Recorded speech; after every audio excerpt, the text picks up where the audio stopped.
Good morning student. आज का topic हमारा जो है वो है रुधिर वर्गों की वंशावली। पिछली क्लास में हमने आपको समझाया था कि रुधिर 4 प्रकार के होते हैं। कौन कौन से 4 प्रकार होते हैं? ए बी और ये 4 प्रकार के रुधिर होते हैं, ये वंशागत होते हैं। कभी कभी इसी रुधिर वर्गों की आज हम आपको बता रहे हैं कि रुधिर वर्गों की वंशागति किस प्रकार से दूसरे मनुष्य में जाकर वो बदल जाती है। तो ये आज हम बताएंगे रुधिर वर्गों की वंशागति, क्योंकि रुधिर में एंटीजन्स मौजूद होते हैं, उसी के आधार पर वंशागति बदलती रहती है। तो सबसे पहले इसमें लिखेंगे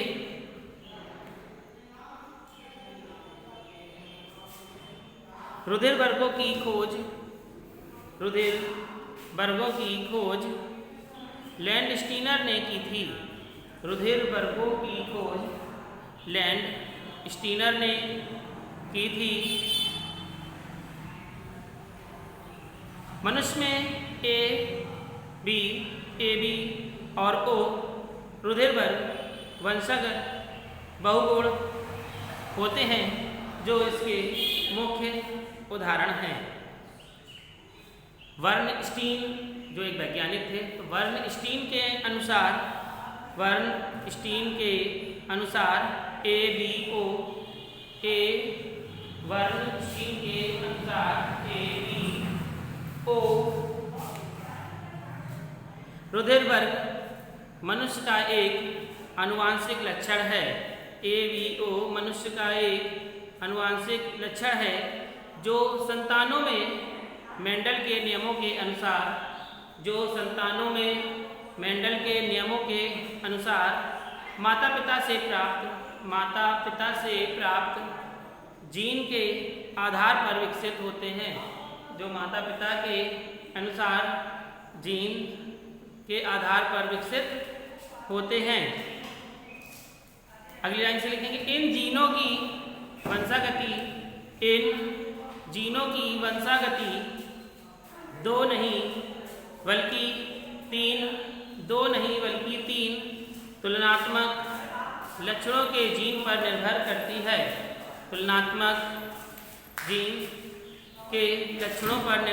करती है। अतः यह वंशागति बहुगुण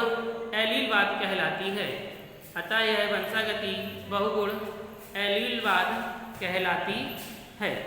तो इसमें सुनेंगे अतः 6 प्रकार के जो जीन होते हैं वो लक्षण प्रारूप को दर्शाते हैं, जिसमें हम आपको बता रहे हैं।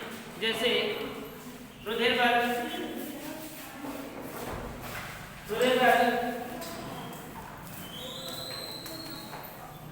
ए, रुधिर वर्ग ए बी। तो जो रुधिर वर्ग ए है उसमें जो एलिड होते हैं वो होते हैं आपका IA या IO। इसी प्रकार से AB में IB ये रुधिर वर्ग पाए जाते हैं। इसी प्रकार रुधिर वर्ग B जिसमें IB या IO। इसी प्रकार से जो रुधिर वर्ग O होता है, इसमें IO और IO, क्योंकि इसमें और भी कोई एंटीजन्स मौजूद नहीं होते। इस प्रकार से आपने ये देखा कि रुधिर वर्ग के इसमें एलीन एंटीजन्स IA या IO मौजूद है। रुधिर वर्ग AB इसमें A और B एंटीजन्स मौजूद हैं। इसी प्रकार रुधिर वर्ग B इसमें IB या IO एलीन मौजूद है। रुधिर वर्ग O जिसमें सिर्फ OO एलीन ही मौजूद हैं। इस प्रकार से इसमें परस्पर प्रभाविता का प्रभाव का नियम दिखाई देता है। इस प्रकार से स्पष्टीकरण करेंगे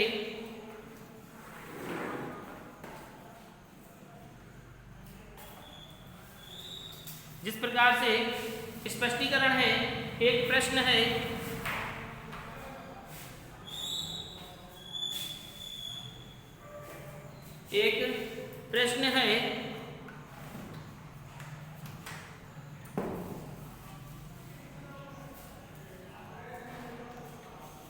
माता का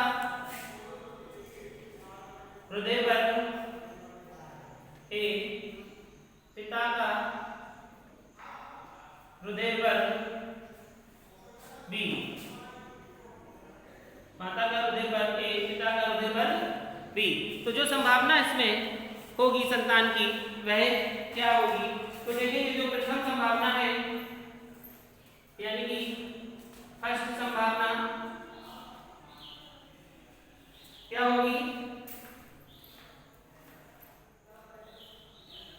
सबसे पहले हमारे पास था क्या? आईवी, आईवी, आईवी, आईए और आईए। ए क्या है? माता का है और बी पिता का है। जब इसका और हम इसका संकरण कराएंगे तो हमारे पास बनेगा आई ए आई बी। जब आई बी और आई ए का संकरण हम कराएंगे तो हमारे पास बनेगा आई ए आई बी। इसी प्रकार से जब हम दूसरे में संकरण कराएंगे इसका इसमें तो हमारा बनेगा आई ए और आई बी। इसी प्रकार से इसका संकरण कराएंगे तो ये भी हमारा आई ए और आई बी बनेगी। तो ये हमारी प्रथम संभावना थी। इसी प्रकार से हम देखेंगे सेकंड संभावना। ये सेकंड संभावना क्या होती है? इसी प्रकार से इसमें भी डायग्राम बनाएंगे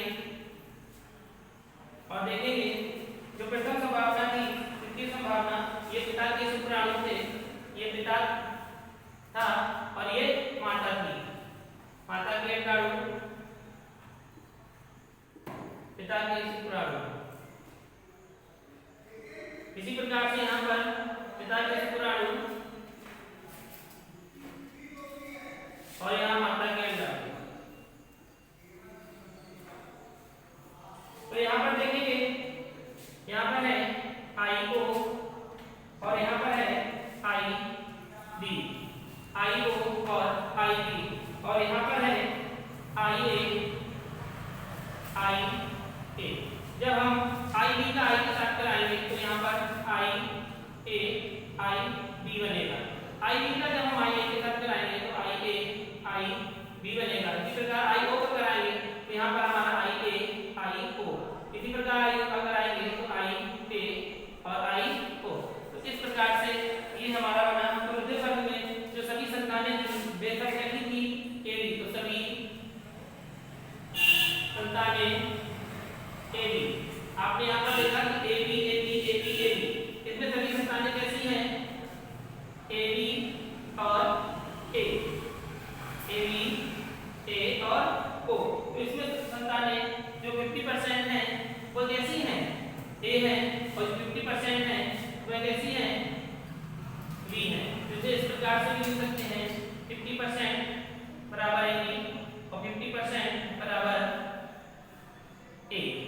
अब ये तो हमारा था सेकंड। अब हम तृतीय में देखेंगे तृतीय संभावना क्या होगी।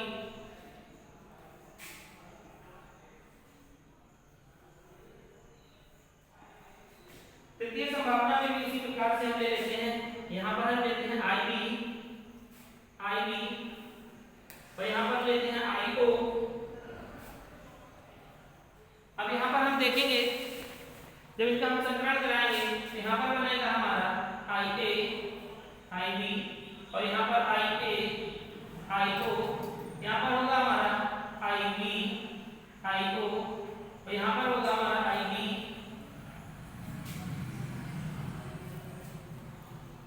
आई ओ। तो आपने यहाँ पे देखा कि यहाँ पर हमें ए भी प्राप्त हुए, ए प्राप्त हुआ, बी प्राप्त हुआ। तो इस प्रकार से यहाँ पर संभावना कौन सी बनी है? A comma B comma A B. तो इस प्रकार से आपने इस प्रकार से देखा कि हृदय वर्ग की जो वंशागति होती है तो पिता के शुक्राणु माता के शुक्राणु देखते हैं तो इस प्रकार से ये बनते हैं। अगला इसी से रिलेटेड एक प्रश्न है, ये सभी ने नोट ना किया हो तो नोट कर ले।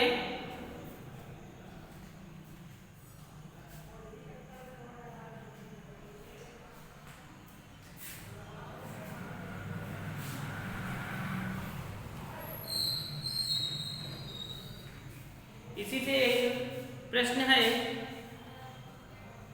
माता का रुधिर वर्ग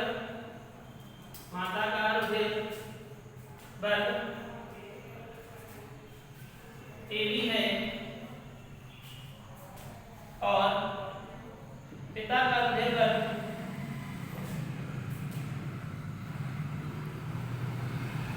O है,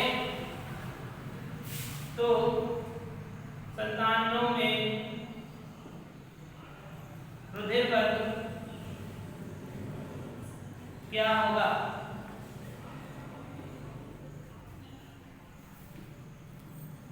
प्रश्न को नोट करें पहले।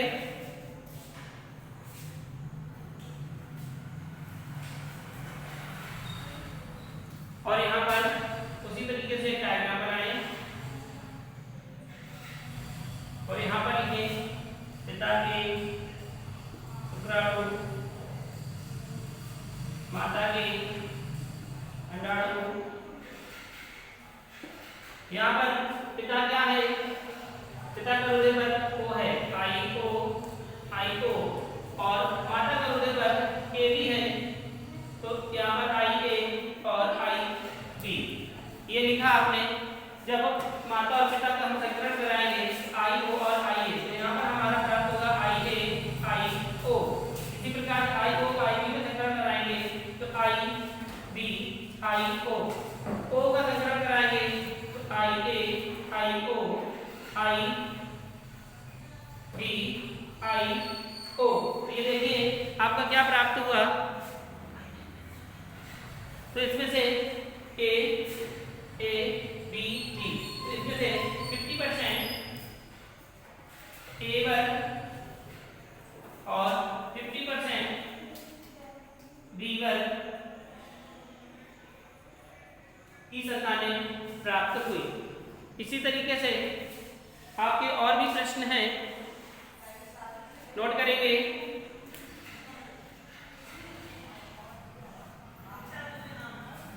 ये सभी को समझ में आ गया होगा। लिखें, यदि माता का रुधिर वर्ग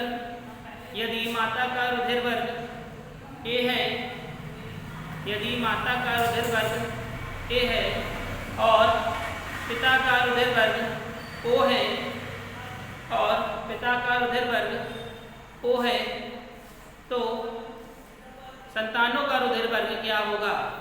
तो संतानों का रुधिर वर्ग क्या होगा? ये तो था पहला प्रश्न। दूसरा प्रश्न लिखेंगे, पिता का रुधिर वर्ग AB है, पिता का रुधिर वर्ग AB है और माता का रुधिर वर्ग A है, पिता का रुधिर वर्ग AB है और माता का रुधिर वर्ग A है, तो संतानों का रुधिर वर्ग क्या होगा? तो संतानों का रुधिर वर्ग क्या होगा?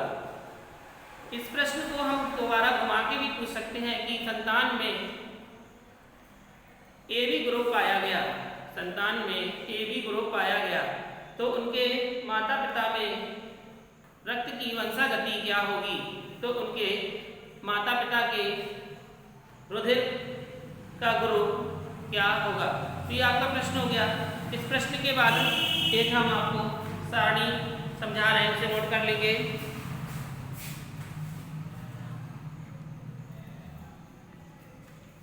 जिस किसी को कोई प्रॉब्लम हो तो पूछ ले। और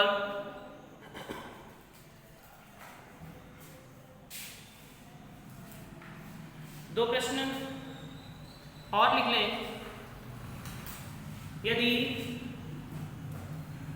यदि पिता का रुधिर वर्ग B है, यदि पिता का रुधिर वर्ग B है और माता का रुधिर वर्ग A है, यदि पिता का रुधिर वर्ग B है और माता का रुधिर वर्ग A है, तो संतानों में रुधिर की वंशागति क्या होगी? तो संतानों में रुधिर की वंशागति क्या होगी? इस प्रकार से हम आपको बता भी चुके हैं कि इस प्रकार से समझ में भी आ रहा होगा। इस प्रकार से हम ऐसे भी समझ सकते हैं समझ लेंगे।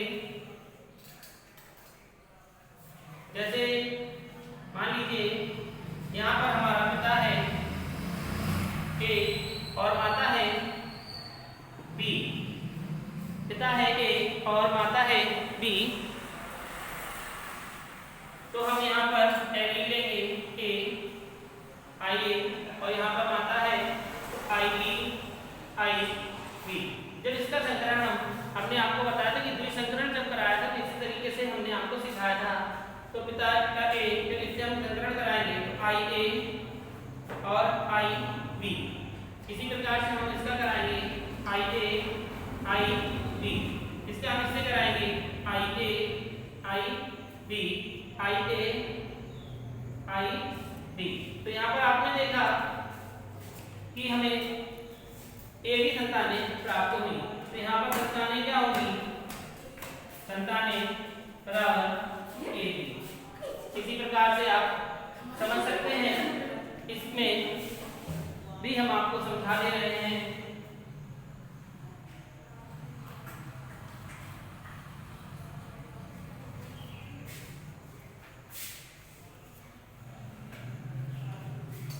कि माता O हो, ये माता है O है और पिता है B है, तो जब इनके बीच हम संकरण कराएंगे तो हमें कौन से रुधिर वर्ग की संतानें प्राप्त होंगी, तो IO IO IB IB।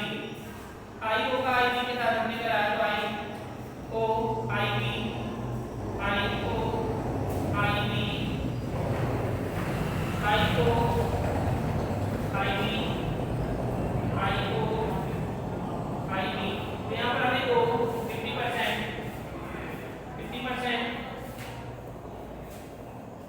हमें O प्राप्त हुई और 50% हमें B प्राप्त हुई। तो इस प्रकार से हम समझ सकते हैं, जो हमने आपको आज सवाल दिए हैं तो आप उसे इसी प्रकार से कर सकते हैं। कल हम इसे सरणी के माध्यम से आपको और बताएंगे, इस पर और थोड़ा सा आप तैयार कर लेंगे। इसे देख लीजिए, नोट कर लीजिए, जो समझ ना आए उसे पूछ लीजिए।